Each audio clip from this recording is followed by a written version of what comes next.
Good morning, everyone. Thank you for coming to the webinar on physical activity in the early years, a joint webinar for undergraduate students from Hong Kong and the Philippines. So I am Carla, and I will be your host for this morning, and I am joined by Arvin, our research assistant from the Philippines. So before we begin listening to two wonderful presentations for this morning, let us take a quick activity to jumpstart our session. So please go to mentimeter.com and type the code, which you will see on your chat box. Okay. So the link and code are also available on the screen now. So kindly join our activity. Okay, Teacher Arvin will also type the link and the code in the chat box.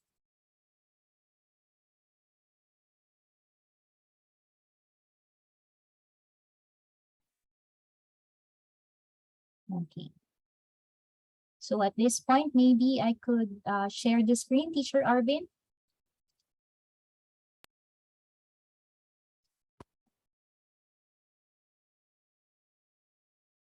Okay, so I think some of our students and guests are already answering. Okay, so the first question in Mentimeter, from 1 to 7, 7 is the highest. How much have you engaged in physical activity for the past week? Okay, let's see. So 7 is the highest. Okay, so we can see from our audience. So most of our audience are in the middle. Yes, so some, in a way, somehow engaged in physical activity for the past week. All right. Okay, so I think this this webinar will be really enlightening and informative for all of us. Okay, so now we go to the second Menti question for this morning. I think some are still answering, so we will also, okay. So for the next question, so still the same link in the code. Have you experienced making friends with students from another country? Not yet or yes? So not yet and yes. So more students have experiences, but there are a lot of students not having experienced making friends with students from another country yet. Okay. 17, 22, 23.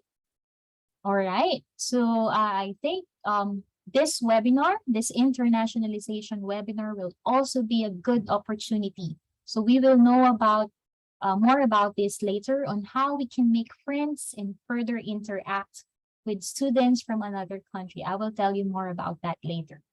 Okay, so for our last question, if you could travel right now, so speaking of traveling, where would you like to go? Wow, Monaco. So keep your answers coming. South Korea, Japan. Okay, I can see 4 or 5 students interested in going to Japan. Maybe we could schedule a group trip. Okay, Greece, Maldives, France. Okay. So I hope all the students are able to join. Type in their thoughts. Okay, USA, Amsterdam. Wow, it's so nice to dream of traveling right now, isn't it? Okay, Batanes in Philippines, Taiwan, USA, Japan. Okay. So nice. So keep your answers coming and thank you for participating in our Menti. Okay. So I think most of us have like a ready answer in mind if we are asked where we would want to travel right now. Okay, Spain, Taiwan, France. Yeah. So I think it's very natural for us to road trip around the Philippines. to really think of traveling, maybe meeting new cultures, knowing more about cultures, cuisines. Yeah, so different places. Okay. All right. I think more students are still typing in their answers, but yeah. Okay. I think Japan is the winner here. Been seeing Japan for so many times. All right.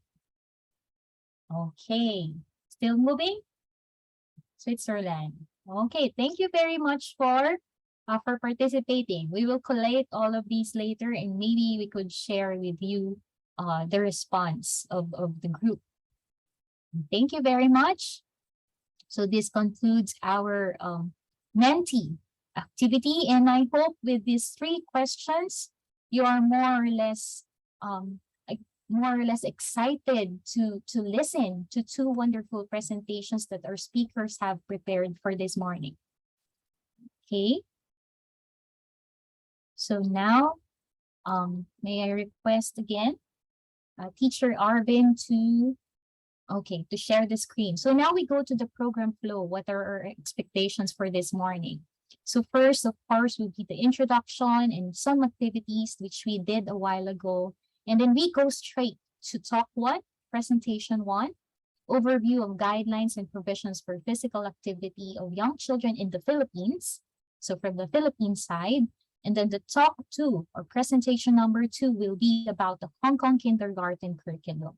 So for this morning, we will be listening to 2 very wonderful experts in their field.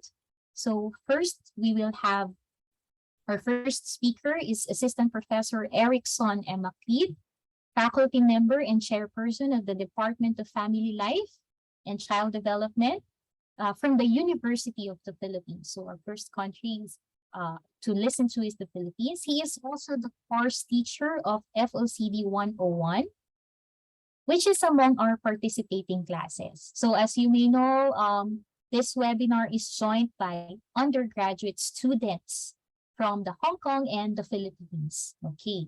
So our second speaker, on the other hand, is Dr. Catherine M. Capio, currently assistant professor from the Department of Early Childhood Education from the Education University of Hong Kong. So Dr. Catherine handles the ECE 2044 class on promoting children's physical well-being, which also participates in this morning's webinar. Okay, so without further ado, so we can keep track of time, we will now listen to the 2 webinars. So as you listen, Teacher Arvin and I would like to invite you to think of your questions and just type them in the chat box or send them directly to me, Carla Saamong, or to Teacher Arvin, so we can ask your questions to our speakers later. So the 2 presentations will be played one after another, and then the Q&A will come after the 2 presentations. Okay, so again, I would like to invite everyone to be ready and listen to the presentation of Assistant Professor Erickson M. Macleod. Thank you. Good day, everyone. I'm Assistant Professor Erickson M. Macleod from the Department of Family Life and Child Development, College of Home Economics, University of the Philippines, Diliman. So for this session, I'm going to present the overview of guidelines and provisions for physical activity of young children in the Philippines. For this session, I'll be discussing the following. First, the provisions in curriculum and frameworks in the Philippines, particularly in the Early Childhood Care and Development Council's National Early Learning Curriculum. Second, the Department of Education's Kindergarten Curriculum Guide. And later on, I'm going to share the Philippine National Guidelines on Physical Activity, particularly for children 5 to 12 years old. Let's start with the ECCD's National Early Learning Curriculum. So in the National Early Learning Curriculum of the Philippines, which is what we can see here in the slide, it has 7 components, namely beliefs, principles, and goals, learning environment, curriculum content and strategies, the teacher, assessment, family and community involvement, and lastly, standards. For component one, which includes beliefs and principles, there are two important concepts or statements that were identified in the National Early Learning Curriculum. First one is children who are really body smart think through movement and somatic sensations like dancing, running, jumping, building, touching, and gesturing. So here it can be noted how there are specific considerations on the different smarts or different intelligences, and one of which is highlighted on this slide is being body smart. So the different strategies for them to learn include movement and somatic sensations, such as the different activities identified. So it is suggested in this National Early Learning Curriculum that the teachers give children lots of opportunities to play. Play supports the development of the child in all areas. And physical skills are honed when children play. So it's already identified early on in this curriculum that physical activities can be provided or can be given to the children through play, as they have noted that the skills for physical development of the children can be honed or supported through play. Next, in this National Early Learning Curriculum, there is also the second component, which states the standards and competencies. And one of the domains of development, which is number one, I think, in this framework, is the physical health, well-being, and motor development. So, um, uh, along with the other domains of development, such as cognitive, social, emotional, and spiritual for National Early Learning Curriculum, it is stated that the domain particularly connected to the physical development, and which can be um, related also to physical activity, is physical health, well-being, and motor development. So it is defined as the child's physical growth, health, and safety, and the development of skills related to the use of large and small muscle groups. So in the National Early Learning Curriculum, it has provisions for 1 to 2 year old children and 3 to 4 year old children. So for the early childhood development, there are two separate competencies and standards for these two age groups. For the 1 to 2 year old children, the standard for the physical health, well-being, and motor development is to act in conformity with what is on the environment, moving according to what seems comfortable and appropriate within his or her abilities, and participate to perform well the competencies learned with the appropriate body balance and coordination. So it is also stated in the National Early Learning Curriculum the different competencies that are identified for 1 to 2 year old children. These competencies include standing straight, legs apart and arms extended for support and balance, crawl skillfully to reach any furniture, walk unassisted but may fall often due to being unable to balance, hold on to or seek support, use furniture when standing and or sitting, which is usually abrupt or falling or collapse back to the sitting position, grab or pull and push toys while walking, and trying to run despite difficulty and frequent fall.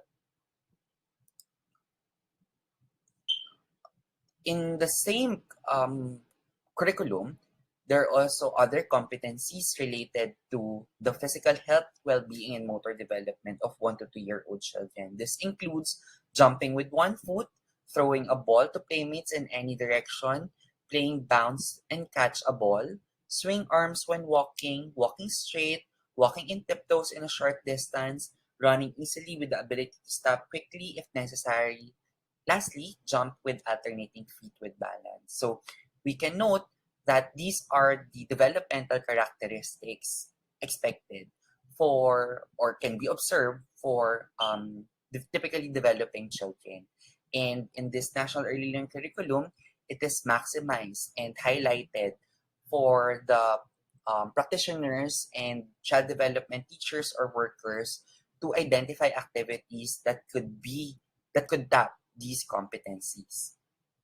As I said a while ago, there is also a specified competency set of competencies for 3 to 4 year old children. So, what unique for or what unique about it is it has identified a learning domain, which is the gross motor skills. So the standard for this developmental domain is demonstrating balance and coordination in movement patterns using different parts of the body and in the performance of individual or group physical activities. So if a while ago the establishment or um, the skills and competencies expected from or observed from 1 to 2 year old children are simple physical development skills and competencies such as learning how to stand, learning how to walk, learning how to have a balance, etc. For 3 to 4 year old children, there are other competencies that are related but are more expected for this set of or this age group of children. So the competencies include developing body balance and coordination while walking, in forward or backward motion with equal spacing, demonstrating forward and backward steps with equal spacing motion, using left or right leg foot alternately in hopping with proper body balance and coordination, practicing new and challenging large muscle physical activity such as continuously jumping in backward motion from 1 to 6 times.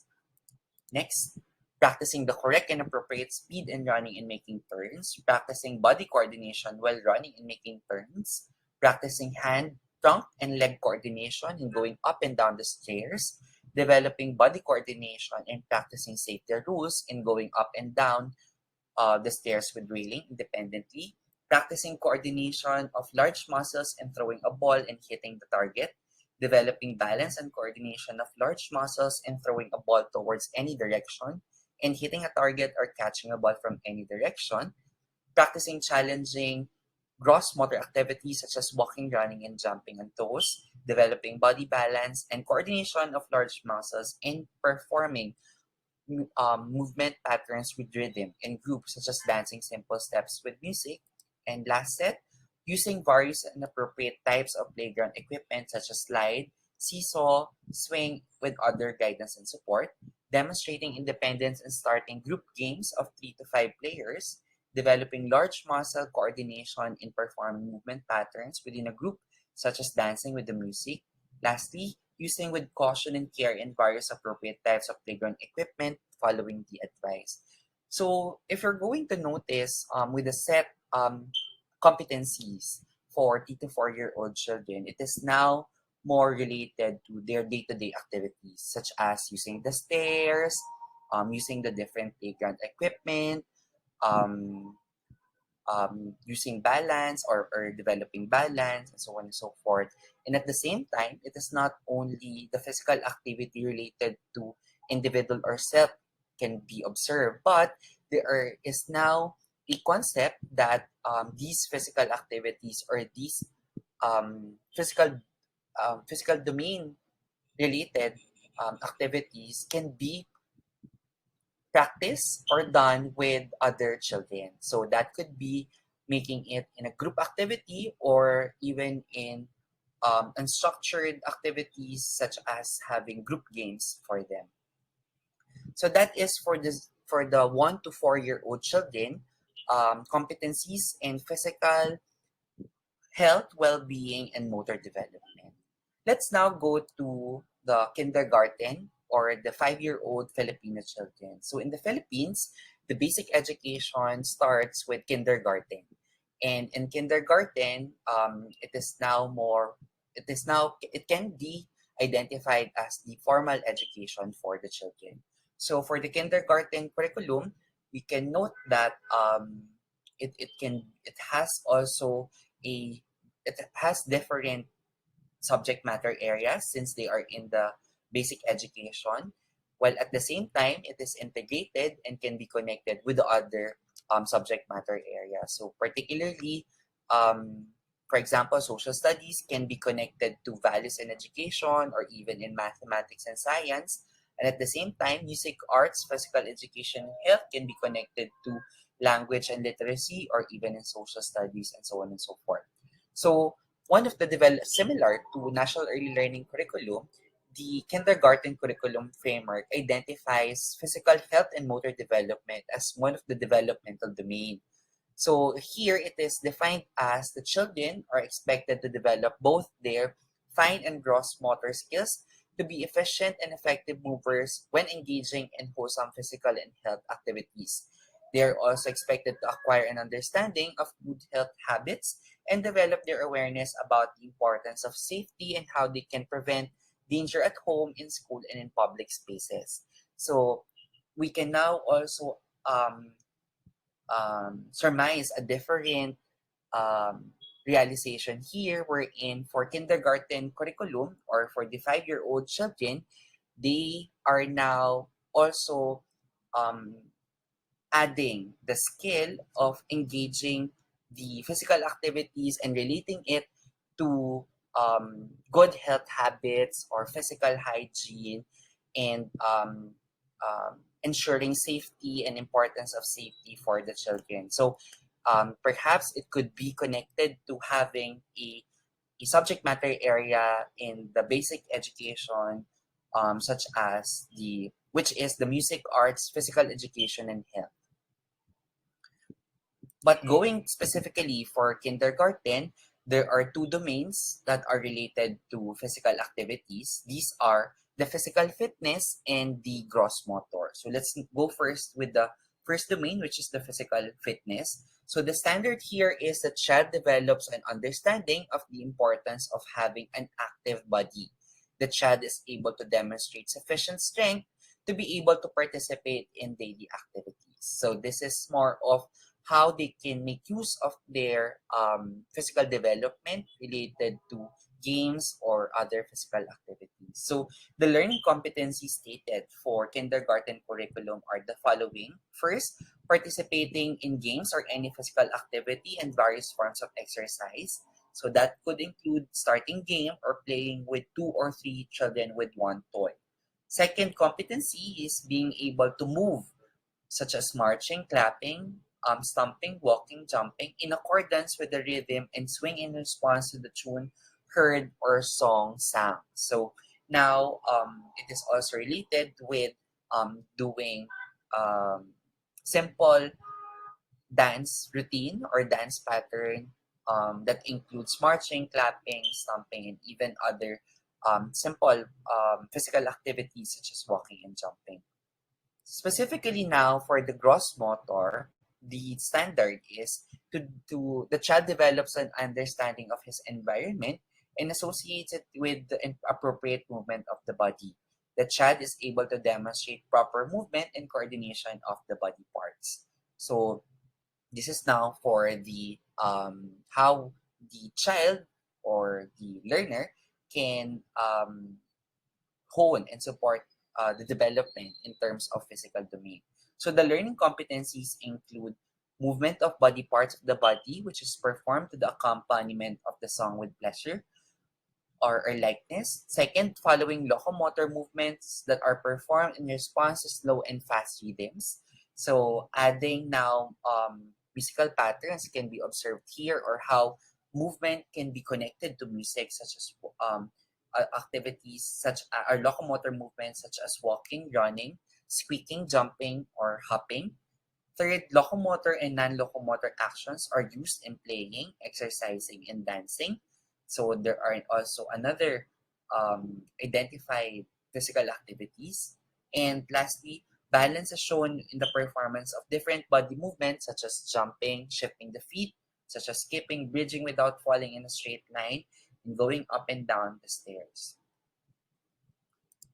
So here in the Philippines, in 2010, the Department of Health identified the Philippine National Guidelines on Physical Activity. So according to DOH, there are two objectives for these identification of the national guidelines on physical activity. So the first one is to provide simple rules in adopting a physically active lifestyle. Second is implementing guidelines that are meant for the people who will most probably at the forefront of the promotion and implementation of the PNGPA. So the first one is to promote being active to Filipinos, not just the children, but across different age groups. And the second one is how the teachers, the program implementors, and the other related professionals could follow these guidelines that can be helpful in promoting and implementing these national guidelines on physical activity. So for the physical activity types, there are different recommendations for different age groups. So according to DOH in 2010, the different age groups that were set are the first one is children, adolescents to young adults, third is adults, fourth is older adults, and last is the seniors. So for the children, for our discussion, we'll focus with the children and the three suggested physical activity types for this age group are having active daily tasks, program physical activity, and having high impact play. So let's go to this prescribed physical activity for children age 5 to 12 years old as stated by the DOH in 2010. So Filipino children should engage in at least 60 minutes daily physical activities consisting of any one or a combination of the following physical activities.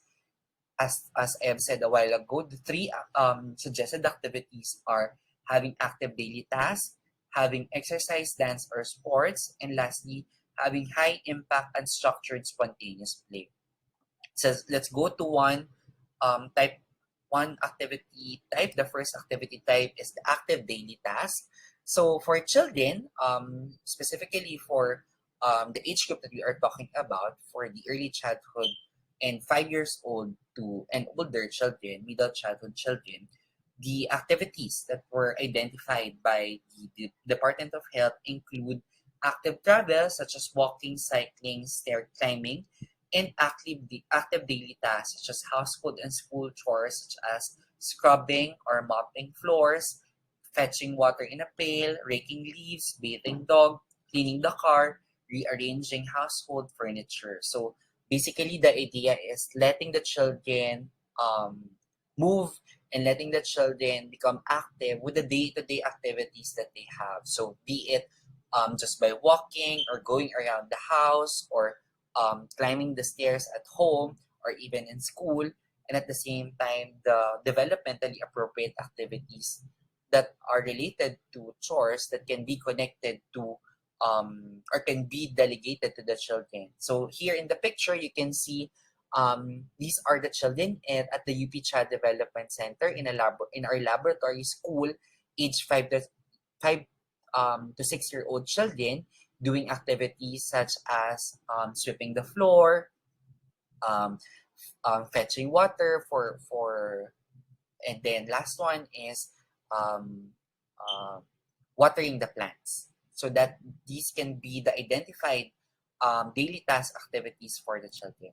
Second is exercise, dance, or sports. So this is for the program physical activity for 20 to 30 minutes daily. So it can be sports or active games. So here in the Philippines, there are avenues for them to play outside or even in structured programs such as having football program for children or even frisbee program for children. So we have noted that there are available activities for them that are related to dancing or related to these sports. So here again, you can see in the slide the pictures of the children playing football and playing frisbee while they are running in our old child development center. And the picture below, our class invited a soccer coach to teach us the basic drills in soccer. Last one, and I think the most important activity that we can provide or suggest to children is the high impact play, unstructured spontaneous play. So these activities pertaining to high impact activity play on most, if not all, the days of the week. So this includes running, jumping, hopping, skipping, or the Filipino games such as luksong tinik, patintero, tumbang preso, and agawan base.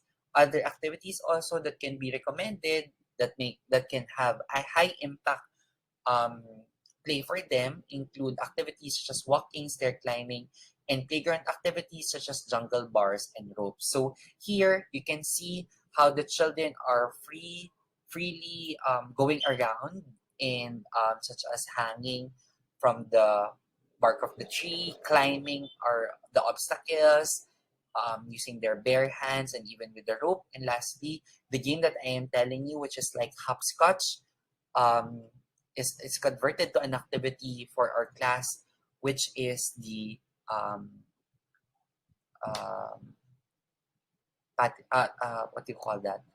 The yeah, which is what we call pico there. Sorry, I have to remember what we call that. So some points that we can note that I have noted with this presentation, there are identified competencies and standards for overall physical development for Filipino children as stated in the National Early Learning Curriculum and Kindergarten Curriculum Guide. And there is also prescribed physical activity for children aged 5 and older. But there is no identified physical activities for younger age group, which is um, 4 years old and below. So I believe also we need to review the current competencies and standards for the physical domain so we can see if it still fits our identified developmental characteristics for Filipino children and how it can also be um, understood and be appreciated by the teachers, particularly the child development teachers and workers. And as I am researching about it, there are limited studies about physical activity in the Philippines. And if we can found one, I think it is more related to play. So there you go. Thank you for listening to the overview of guidelines and provisions for physical activity of young children in the Philippines. Again, I'm Assistant Professor Erickson Macleod from the Department of Family Life and Child Development, College of Home Economics, UP Diliman. Thank you. Okay, thank you very much, Assistant Professor Erickson, for sharing with us about how physical activity are being reflected in the Philippine guidelines and curriculum. We realize that there are detailed competencies in physical domain that ECE teachers can help promote in their classes. And it's also interesting to know that there are guidelines being promoted by the government of the Philippines as well. Okay? So at this point, we encourage everyone to send in your questions and type them in the chat box, and we will answer them later after the second presentations. So now we go to the second presentation of Dr. Catherine M. Capio on the Hong Kong Kindergarten Curriculum Guide and the Physical Activity Guideline, Interface of Education and Health. So, Teacher Arvin. Hello, everyone. So my name is Catherine from the Early Childhood Education Department of the Education University of Hong Kong. So what is the talk going to be about? I'll first introduce to you the two guidelines relevant to physical activity promotion in Hong Kong kindergarten. So that is the Kindergarten Curriculum Guide by the Education Bureau and the Physical Activity Guide by the Center for Health Protection of the Department of Health. So let's start with the Kindergarten Education Curriculum Guide. So this was released, and the most recent one that we have was released in 2017 by the Education Bureau, and it is recommended for use in kindergartens, kindergarten cum child care centers, and schools with kindergarten classes. Kindergartens in Hong Kong have 3 levels. So there's a nursery or K1, junior kindergarten or K2, and senior kindergarten or K3. And that would be for children aged 3 to 6. There will be kids who can attend pre-kindergarten, so that is what is referred to here as child care center. That there is a PN or pre-nursery level, typically for children who are 2 years old. Right, just a little bit of a background of how the curriculum guide had evolved over the years. So the first one was actually in 1984. This was pre-handover, and this was an integrated guide for kindergarten. This was a separate guide for kindergartens. It did not include the child care centers, so only the 3 kindergarten levels. Okay. It was updated in 93. And then it was in 96 where it was first integrated. So that was the first integrated guide. It was referred to as pre-primary curriculum, but that would have included nursery to pre-nursery to K3.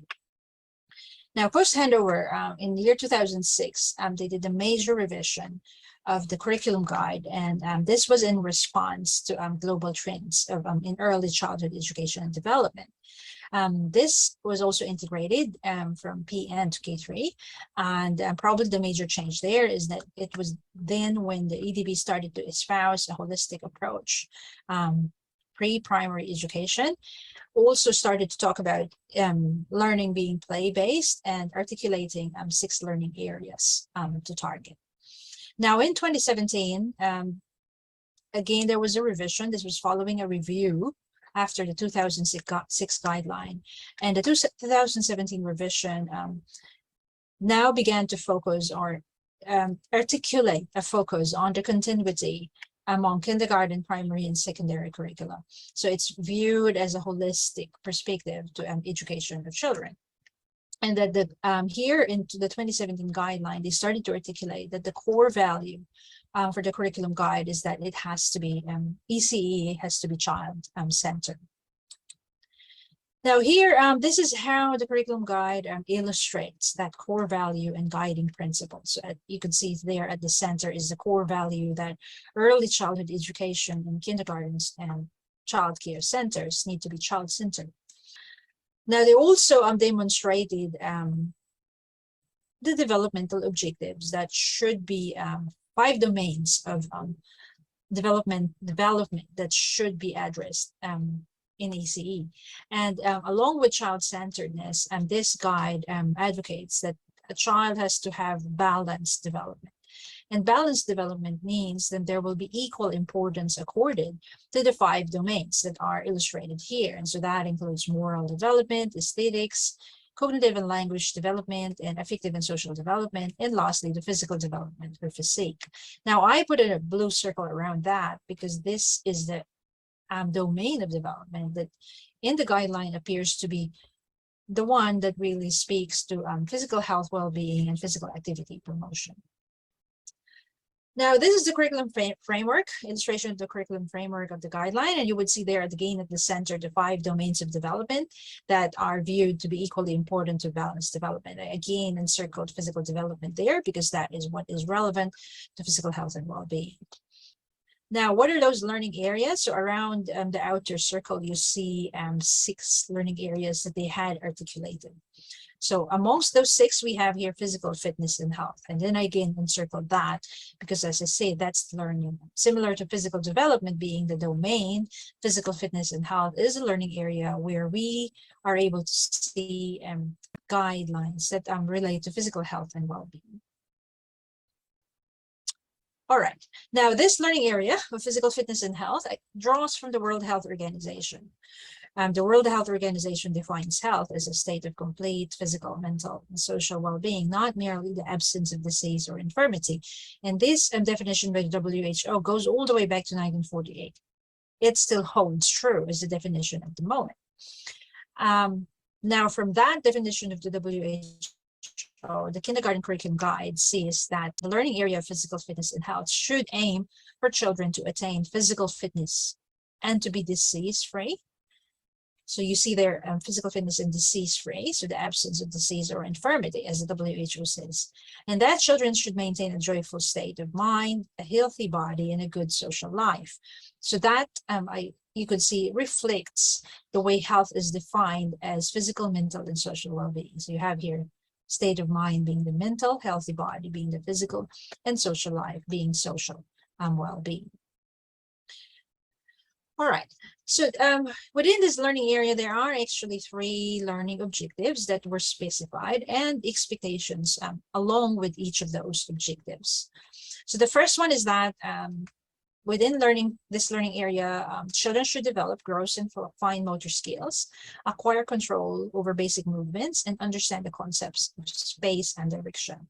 So you have here in the expectations that they should develop gross and fine motor skills. So that is developmentally grounded because we know that gross motor skills emerge at about 3 to 5 years old, which is the time when the children are in kindergarten, and we expect them to mature around 8 to 10 years old, which still towards the latter part of early childhood age, 0 to 8.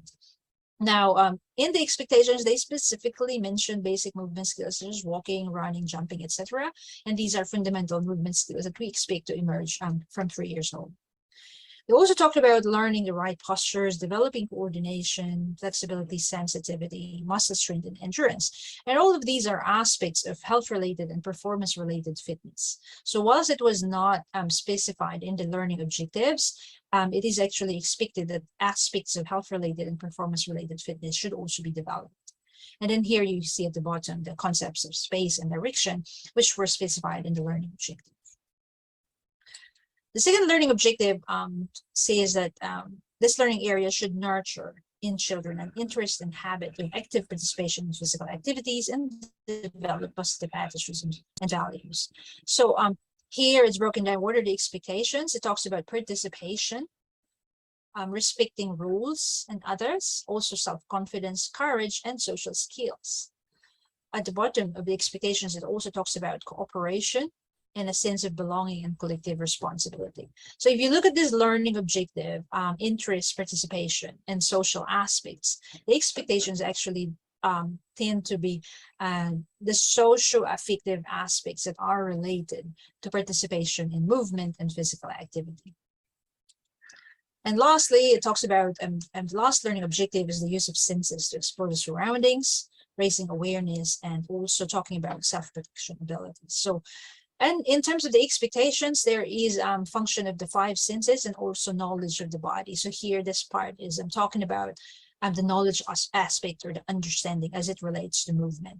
There's also about hygiene and health and safety. And you would see later actually how there's so much emphasis on safety in the guidelines in Hong Kong. Now, I show this slide about physical literacy, and the kindergarten curriculum guide does not mention physical literacy at all. However, if we look at the learning objectives that were articulated in the guideline, they do seem to be consistent with what physical literacy is all about. Physical literacy, as you would see here, defined in by Whitehead in 2013, talks about the motivation, the confidence, the physical competence, knowledge, and understanding to value and take responsibility for physical activities throughout the life course. So it includes movement competencies, so gross motor skills in the curriculum guide, rules, techniques, and strategies of movement. So this would be the knowledge of movement. Probably this is one part that is not explicit in the curriculum guide, but then it talks about motivation and behavior. So about, and in the curriculum guide, it talks about confidence and interest. And here you have the personal and social attributes, and which was also addressed in the curriculum guide. So if you think about it, those, although it was actually not explicitly mentioned, it does, the guide does appear to have some significant consistency with what physical literacy is all about. Now, I'm going to look back to that in a bit. But in terms of pedagogical approaches, I said a while ago, there's a huge focus on safety. Here you would see that in terms of pedagogical approach, they had 3 points all about safety. There are each only 1 point in the pedagogical approach about practice and positive reinforcement that you see here. Now, scholars in Hong Kong have actually talked about the challenges related to the curriculum guide over the years. First of all, you might be curious whether this curriculum is mandatory. Not really. That is the short answer. And that is the short answer because it relates to what we refer to as pre-primary education voucher scheme, or PEVS. What PEVS is that the Hong Kong government provides support to fund early childhood education or pre-primary education of all children in Hong Kong. And how that is done is that there is a voucher that they can use for specific kindergartens across the territory who will accept them, and therefore their tuition, the tuition of their children, are going to be supported by the government. Now, not all kindergartens participate in this scheme, and those kindergartens that do so are the ones that are actually required to meet the curriculum guide. So if a kindergarten does not participate in PEV, then the curriculum is more of a recommendation or a suggestion to curriculum guide rather than mandatory. So that's why I say, is it mandatory? And not really. The other challenge about it is the workforce prepared to deliver all aspects of the balanced development. Also, there are challenges to this, and some of our own work speak to that, and I will talk about it in a minute. There are also sociocultural expectations, and this has been talked about by Hong Kong scholars as something that transforms into market forces. What that means is that when we think about the sociocultural expectations, the values that prevail at the moment, there is a high emphasis on academic achievement. So when you think about the learning areas, the 6 learning areas that I showed you about the curriculum guide, there is much emphasis or focus on early mathematics, language, sciences, because these are known to be the academic areas that they will need to excel in to do well once they get into the primary school. When it comes to physical fitness and health and physical activities, it is less valued in general by the society. And in terms of expectations, the expectations of the parents, therefore, is that the EC teachers in schools or kindergartens should really focus on the academic aspects. So that tends to create a market force on the kindergartens, especially for those that do not participate in the PEVS. Now, in relation to the workforce being prepared to deliver all aspects, actually we did a study in 2021, where we looked at, we wanted to know whether ECE educators, so that would include teachers, frontline teachers, principals, and head teachers, whether they knew about physical literacy. And we found that only 1 out of 3 are actually reporting some familiarity with it, not even really knowledge of it, but some familiarity with it. So more people are not familiar with it. And then when we talk to them about what it is all about, actually there was a high rating of importance for it in child development. It means here you would see that EC teachers and principals actually think it is quite important. And if they could, they wanted to integrate that in their classes. But you could see in the 3rd bar here, which is the actual frequency of integrating them, it's actually lower than what they would like it to be, as you could see in the 2nd bar. So on a 5-point scale. There's also high rating for the need for professional development. As I said a while ago, is the workforce prepared for all aspects? Probably in terms of physical fitness and health, not quite. And the teachers and principals themselves say that they actually need professional development to be able to do this. Just like the kindergarten curriculum guide, the Center for Health Protection Guide actually draws from the WHO as well. So the WHO has got guidelines released about physical activity of children. So in the physical activity of children, they recommend at least 180 minutes or 3 hours per day of different types of physical activities, of which 60 minutes or 1 hour should be moderate to vigorous. And then they further stipulate that at most only 1 hour of screen-based screen time, sedentary screen-based time. And that would be not inclusive of online learning if you think about the pandemic situation. Now, specifically for young children, in 2019, the WHO released the guidelines that adopted a 24-hour perspective. So here you can see there are recommendations for 24-hour physical activity, sedentary behavior, and sleep of children under 5 years of age.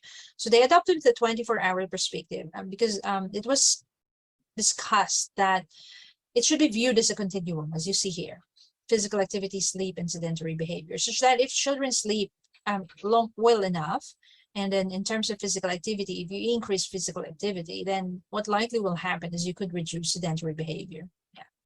So that is why the WHO adopted this 24-hour perspective. Now you can see here in this slide that actually the WHO specified it for age groups. You have here infants under 1 year old, Here you have the 1 to 2 year old children, here 3 to 4. This last bit is the biggest in the screen, as you see, because this more or less is what is parallel to pre-primary education age of children in Hong Kong. So in fact, the Center for Health Protection adopted that 24-hour perspective that the WHO launched in 2019, and this was released in 2020. What you can see here is a modification where whilst the WHO is for children 5 years, below 5 years, the CHP in Hong Kong is for children aged 2 to 6 years. Now, within the guidelines of the CHP, they talk about justifications. Why are these recommendations here? Why is it important? And you can see here actually the physical aspects, which we more or less know. Parents even know of them, like preventing obesity. Preventing obesity is in fact the main driver for the World Health Organization. And then education-wise, you have the promoting motor development, and then physical health aspects, metabolic health, muscle and bone growth. I put circles here for two aspects that are quite important to emphasize, considering the socio-cultural characteristics of Hong Kong. Here it talks about promoting cognitive development, and here's promoting psychosocial health. There is evidence to show that children who are physically active can have better well-being, and also can have better brain development, have better attention and focus. And having said that, then that is important for academic achievement, isn't it? Now, here are the specifications of these guidelines. And as you see, the CHP split it into the 2-year age group, and then you have here the 3. This really 2 years old refers to PN, or children in child care centers, and then 3 to 6 actually refer to kindergarten, or children, K1 to K3. But both guidelines anyway talk about 180 minutes or 3 hours activity, except that it is stipulated that the moderate to vigorous intensity should be 60 minutes at least per day. 60 minutes of that 180 minutes. Now, there was mention of moderate to vigorous. So the guidelines also talk about the definition of what is light, what is moderate, and what is vigorous. So moderate to vigorous activity, as you would see here, would be those where moderate would be when a child is only able to talk in short sentences or single words, and vigorous is when the child is unable to talk while doing the physical activity. They also gave common examples here. Now, in terms of sedentary screen time, it is the same guideline across age groups, and it's that no more than 1 hour. Now, of all the WHO guidelines, this is the least conclusive evidence, in fact.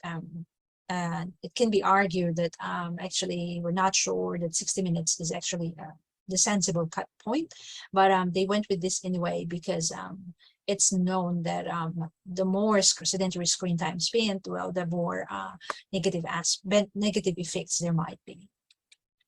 Now, in terms of sleep, they split again between the 2 years, between the PN and the K1 to K3, where you have 11 to 14 hours for 2-year-olds and 10 to 13 hours for the K1 to K3. And that includes nap times during the day.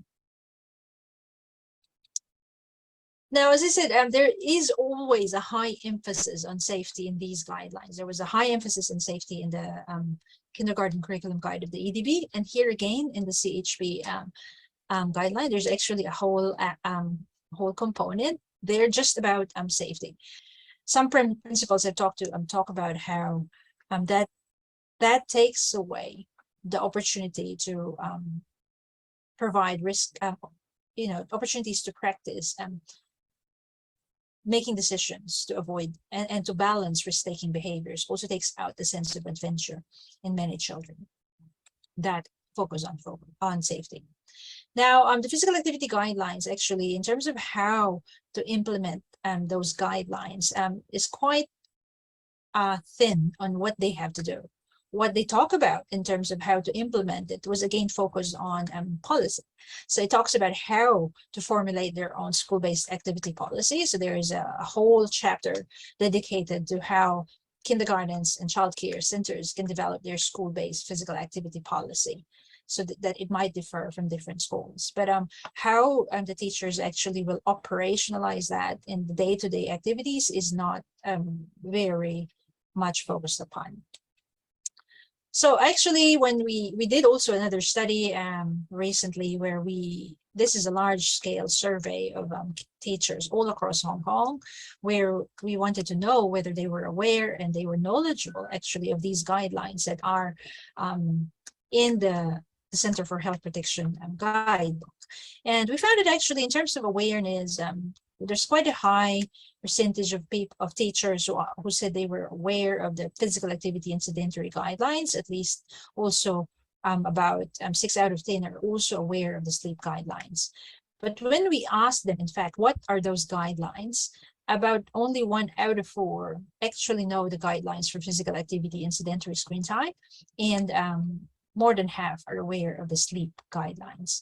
So this speaks again to the factor of are the teachers prepared sufficiently to implement or promote these guidelines, just like the way it is with the EDB part for physical fitness and health. It appears that they actually need more support in terms of professional development, not quite prepared yet to deliver on these guidelines. Some of the work that we're doing is that we had been conducting in the last couple of years an implementation approach to disseminate information about these guidelines and actually how to implement them on their day-to-day teaching. So here you would see, for example, we've created cards where we had defined what light, moderate, and vigorous means. And we have shared these cards with kindergarten so that the teachers and also the parents can see them, what it means. But not only that, because actually the guide also defined this. But what we have been doing is that we have been giving ideas of what activities might be light, what might be moderate, what might be vigorous. And we've got a whole set of cards that are disseminated in print and also online to kindergarten, so that teachers and parents would begin to have real ideas of what those physical activities might be. Yeah, so this is the website, hkidsmove.info. So you could feel free to go have a look at it. You could also follow our Facebook page here. In the website, it's bilingual, so there's English and Chinese. And those who are outside of Hong Kong, or even in Hong Kong who are not Chinese speaking, can have a look at the information we have shared there. Now, the Facebook is primarily Chinese because we cater to the local users, but the information that we share there are most of the time actually bilingual, if not international, in fact. So even for those who are not from Hong Kong, this could be actually our Facebook. You might actually find some useful information there. Now, if you look at it, do these guidelines interface with each other? Yes, they do.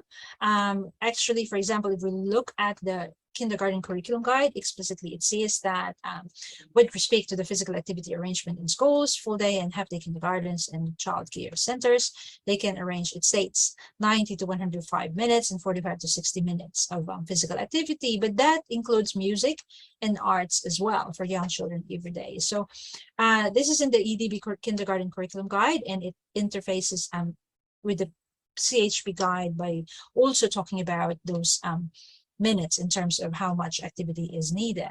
However, we know that because it is integrated and it focuses on real activities, which is good, right? The positive thing about this, how it interfaces, is that it is mentioned that it needs to be integrated in real life themes, which is quite important and which sits as apart from primary school when we promote physical activity in early childhood, as opposed to promotion of physical activity in primary school, right? Is that it is real, it is integrated, and it is fun.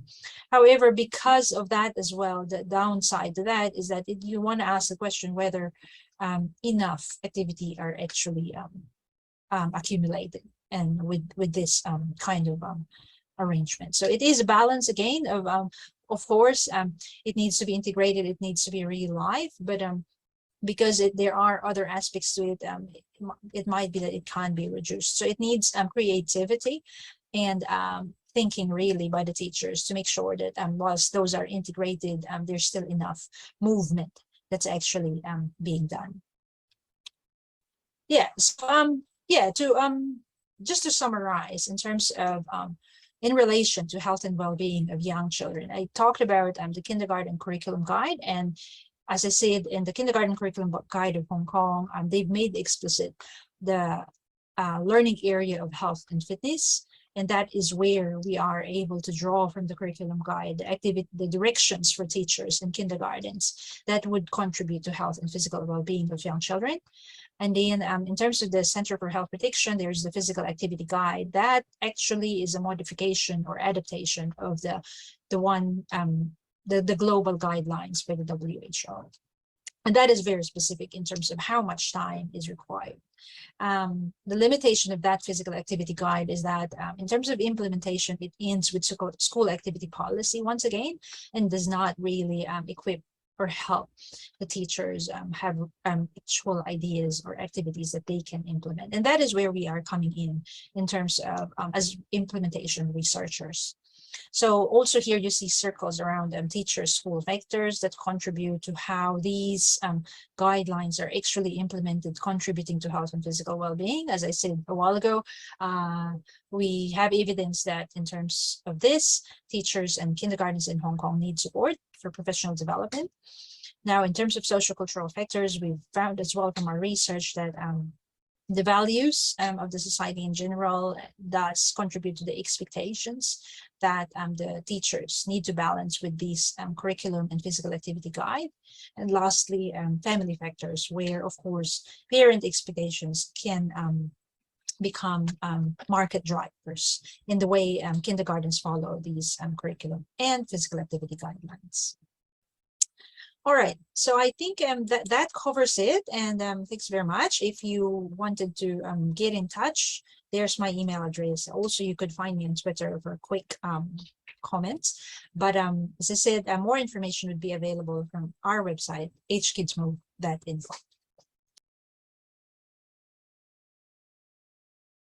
Okay, thank you very much, Dr. Catherine, for your very informative and comprehensive presentation on physical activity guidelines and how these guidelines came to be. So we appreciate that there is a history on this.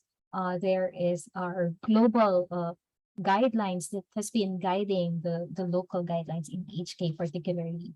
Okay, so it's also very nice to know that there are programs and researches aiming to help teachers promote physical activities in your context. So at this point, so thank you very much for listening. And at this point, we would like to welcome your questions from the audience for our two presenters, Assistant Professor Erickson and Dr. Catherine. Okay, so you may send them directly to me or type them in the chat box so we could ask Dr. Catherine and Assistant Professor Erickson to answer them. So maybe Teacher Arvin, if they could also put on spotlight our two speakers who've shared very informative, insightful talks this morning about physical activities. Okay. Okay, so we have one question for Assistant Professor Erickson. Do you notice any unique cultural focus of physical activities in early childhood in the Philippines, at least according to the guidelines? Good morning again to everyone. Thank you for that question. I think in the Philippines, you can notice that it is mainly based on our day-to-day activities. In the guidelines, you can see how the competencies context is mainly connected to our day-to-day activities. And at the same time, it's also related to games or play. So Filipino children are encouraged and playing games can be connected to how they are expected when it comes to their competencies for physical development. Another one could be in the Philippines, we are very much we would like to highlight children's innate characteristics of being playful. In the Philippines, we have this term such as makulit. So children are also observed to be makulit. So when children are moving around, there could be negative connotations also when we call them as makulit. But in fact, if you're going to look at the guidelines and the competencies, these are just their developmental characteristics when they would like to move around, they would like to play around, they would like to explore and navigate the things in their environment. Okay, thank you very much for your answer, Teacher Erickson, highlighting the uniqueness about the guidelines, about how Filipinos view physical activity. I think for Dr. Catherine, we've learned earlier that safety is a recurring theme for these guidelines, as well as the focus on the curriculum. Is that also true for you, Dr. Catherine, or would you add any like unique cultural focus that you've noticed? Yeah, thanks, Carla. So that is right. Yes, I did highlight that safety seems to be a very important aspect in the guidelines, and also in the way they actually implement these activities in the kindergartens. So even when we did, for example, we've done interviews of teachers, principals, head teachers, and usually a common feature that would come out is that, for example, they would say, oh, there's limited activity they can do inside the classroom because they're worried that children might trip, or somebody might hit their head with the furniture inside the classroom. So there's always that concern around how safe the activities are going to be. And that is I think that problem is inflated because and this is something I wanted to point out, just watching Erickson's slides a while ago, is that what is uncommon here in Hong Kong are those outdoor spaces that you actually have. You have that outdoor space where you could just let the kids go and move on, be free and do those high impact activities that you said. That is highly uncommon in Hong Kong. And so without that outdoor space, they tend to be limited indoors, and then they tend to be fixated on safety. So it kind of gets compounded in that sense, how it limits opportunities or ideas, and then that the teachers do find that as a challenge.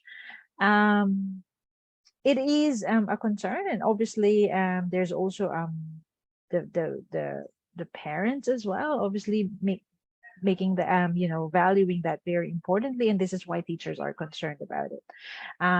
When we speak to educators, it's, as I said in the video, is that it's mixed. Some of them actually do recognize how that takes away the sense of adventurism from the children. I don't know how that could be moved forward, considering it is indeed part of the social values at this point. Yeah. Okay, thank you Um, very much. yeah. Yes, would you like to add something else, Dr. I Catherine? do have a question sent to me here on the chat directly, that I'm asking whether there are suggestions or tips for kindergarten teachers to design or involve more movement elements in their daily lessons. I think I don't know whether you guys on your side, Erickson, do that, but some of the one way that we are suggesting to the kindergarten teachers here is to integrate to use active lessons in their maths. Again, because as I mentioned in the webinar, there's a high value for academic achievement. And what I have learned in the last few years, talking to parents and teachers in Hong Kong, is that the way to get the conversation forward is to highlight how these activities actually contribute to their children doing well in maths or doing well in language, so in Chinese and English. And it is true, there's evidence for that. So one way that we are suggesting to teachers is that maybe see if you can activate your maths activities, you can activate your language activities. We've created specific learning activities around that, how to, for example, promote numeracy. So yeah, that is one of the ways that we have suggested to kindergartens, so that they can increase movement whilst still meeting the market forces by the teachers. I don't know if you do much of that as well. Yeah, thank you, Dr. Kathy, for that. I also would like to share my reflections about the presentation done by Dr. Kathy because in one of the slides, she mentioned how the awareness also of the teachers is a factor on how they could promote the physical activity for the children. Because here in the Philippines, it's also the same. Physical activities and actually physical domain is not that highly regarded, similar to cognitive domain. Perhaps it's our academic preferences or our preferences with cognitive or the cognitive bias that we have that as Asian countries perhaps. So as Filipinos, though we have that opportunities, it's still not seen at the same importance perhaps, and at the same time it is still part of our day-to-day activities. So perhaps it could be seen that it is somehow naturally being done by the teachers as they allow the children to play and to go around and to do their exploration. But at the same time, the competencies being targeted can be further honed for the teachers so they know that these are the developmental characteristics that can be targeted for this age group and how it could also be helpful for their other domains since we are integrating everything since similar to Hong Kong in the Philippines, everything for early childhood, the activities must be integrated. So as they play and as they do their physical activities, they're also learning academic skills, social and affective skills, and so on. So I guess it's also a similar thing for us. And I'm quite curious also how the team of Dr. Cathy is making it more relevant for the families. Because I agree, if the parents and the families do not have that buy-in, why it is important, uh, even though we have said it a lot of times and we have given them examples, etc., resources, if they don't know what is it for, um, affect or help them, then our efforts will fail. So I hope we can also do the same for Filipino children. And at the same time, we can also highlight the affordance that we have, just like what Dr. Cathy mentioned, that we have these natural playgrounds, we have these outdoor play areas that we are lucky enough to have. Unlike in Hong Kong, which is very highly condensed and more of there are different structures. So that is something that we can highlight also for our Filipino children. Thank you very much, Dr. Catherine and Teacher Erickson. As I listened to both of you speak about the uniqueness in your context, and I came to realize how important to consider like the social cultural aspects, the family factors, the teacher factors, the school factors, curriculum factors. Actually, Dr. Catherine showed earlier like a visualization of these factors that we need to consider as we try to promote physical activities in the early childhood settings. Yeah. So do we still have other questions from the audience at this point? Sorry, Teacher Carla, just to add, I'm looking forward also how Philippines could develop and adapt how Mm, Hong Kong is really putting effort in highlighting this domain, the physical domain of development for children by really emphasizing it in their competencies and how it could be really done. Because similar to or just like what I mentioned, in the Philippines there is PNGPA, but that's also something that is not common. Even me as a practitioner, this is the first time I've heard this yes. guidelines for the Philippines. And I'm quite envious how Hong Kong is doing it. That there is a specific guidance for physical development. Unlike here in the Philippines, that we have these things and we know how our contexts have already evolved because of the pandemic and how our contexts and situations have already changed. So I think Mhm. about time, and it's great that there are other countries where we can benchmark on how they are doing this so that it can be applied as developmentally and socioculturally appropriate for Filipino children. Yes. Yeah. Yeah, I just adding to that. I think it go to be fair, globally, it was only in 2019 that the WHO finally came out with the guidelines for the early years, right? In fact, it's probably Australia, Canada, and South Africa that had been at the forefront of it. Like even in the early, I think maybe as early as 2013, they already were talking about the early childhood guidelines. And so, if you think about it, even the WHO came late. It was only 2019, and then I can tell you a little bit of a story. I know it's gonna take time, but when it was in 2018 when I started proposing for the Department of Health here to fund for us to actually pursue guidelines similar to those that were done by Canada and Australia, and finally got funded in 2020, and that was a year after the WHO finally came out with it. So I think it will always be a kind of a case of us having to make our case to the policy making body so that they will consider how we could move forward these guidelines. And so probably it's one direction the teacher Carla and I can be of support would be how can we move that forward in the Philippines as well. So here in Hong Kong, whilst we have those guidelines released in 2020, and it's in line with the WHO, I think, yeah, there's the work now is to actually operationalizing that, making helping because it's new, the teachers don't know what to do with it. So to help them know what to do with it is perhaps where we're at. So maybe if we compare where you're at in the Philippines, it's not too far considering the guidelines here were adopted in 2020, so it's fairly recent. So it's probably not too far. It's probably just take a few years and hopefully move it forward as well.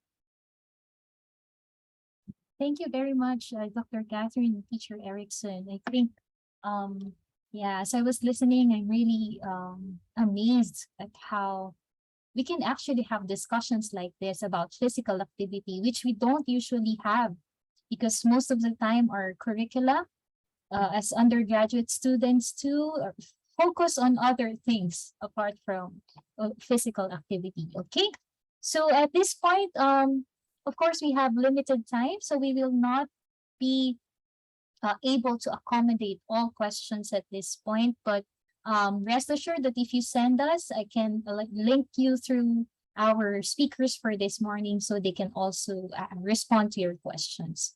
Okay, so this webinar has been unique and exciting because apart from learning about important ideas on physical activities in the early years from both Hong Kong and the Philippines, we also have an opportunity to learn about how our cultures impact the way we view physical activities, the way we design our programs, and the way we design our research to help our teachers. Okay, so it has also been an opportunity, actually the first step to meeting new friends, at least virtually. And of course, at this point, we would like to encourage further interactions among our students from the Philippines and Hong Kong. So Teacher Arvin will present here our Padlet, our virtual meeting place for ECE 2044 and FOCD 101 students. So we encourage you to interact further. Let us meet in this Padlet. The link is on the chat box, and your course instructors, course teachers will also send the link to you. Yes, so we hope to see you virtually or to feel you virtually in this Padlet, and we would also like to officially close this webinar by inviting you to answer the evaluation form. So the link is also in the chat box and will be sent to your classes as well. Okay, so this ends our webinar this morning. We hope to extend our interactions. This is just the beginning of a collaboration and learning about each other's cultures so we can deepen and enrich our journey as early childhood educators. So thank you very much. This is Carla, and with these, thank you very much, Assistant Professor Erickson and Dr. Catherine, for sharing with us your wonderful ideas on physical activity in the early years. Thank you and have a good Thursday. Thanks, everyone. Have a great Thank day. you.